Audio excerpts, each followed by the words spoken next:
বর্তমান বাংলাদেশের রাজনীতির মাঠ কেমন? স্লোগানে মুখরিত, টানটান উত্তেজনা, সমাবেশ, মিছিল, এই তো।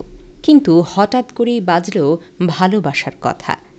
বলছি, এনসিপির জ্যেষ্ঠ যুগ্ম মুখ্য সমন্বয়ক আব্দুল হান্নান মাসুদ এবার রাজনীতির মাঠ থেকে নামলেন জীবনের মাঠে, মানে সম্পন্ন করলেন বাগদান অনুষ্ঠান।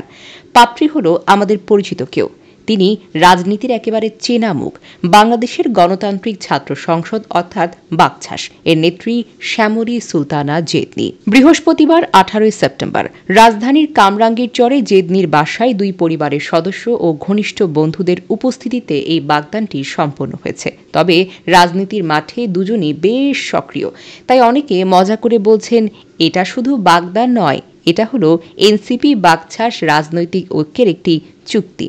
রাজনৈতিক অস্থির সময়ে যেখানে প্রেমের ফুল ফুটেছে হাসান মাসুদ আর শ্যামলী সুলতানার মনে, এই বাগদান শুধু পারিবারিক হতে পারে না, দলীয় নেতাকর্মীদের মাঝেও এনে দিয়েছে অন্যরকম এক উচ্ছ্বাস ও আনন্দের বার্তা। পাত্রী শ্যামলী সুলতানা জেদনি জন্মগ্রহণ করেছেন লক্ষ্মীপুর জেলার একজন কৃতি সন্তান তিনি বর্তমানে বাকছাসের কেন্দ্রীয় নির্বাহী কমিটির সংগঠক পদে দায়িত্ব পালন করছেন। পাশাপাশি সংগঠনের মিডিয়া সেলের সহ সম্পাদক হিসেবেও রয়েছেন।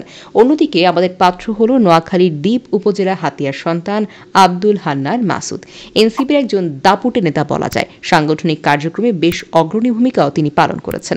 বাগদানের ঠিক পরদিন অর্থাৎ 19 সেপ্টেম্বর 2025 পবিত্র ওমরা পালন ও প্রিয় নবী হযরত মুহাম্মদ সাল্লাল্লাহু আলাইহি সাল্লামের রওজা মোবারক জিয়ারতের উদ্দেশ্যে সৌদি আরবের পথে পাড়ি জমান তিনি। এই সফর উপলক্ষে এক সপ্তাহের বেশি সময় কাটাবেন তিনি। তবে শুধু ধর্মীয় কাজ নয়, প্রবাসী রেমিটেন্স যোদ্ধাদের সঙ্গে সাক্ষাৎ করবেন বলেও জানা গেছে।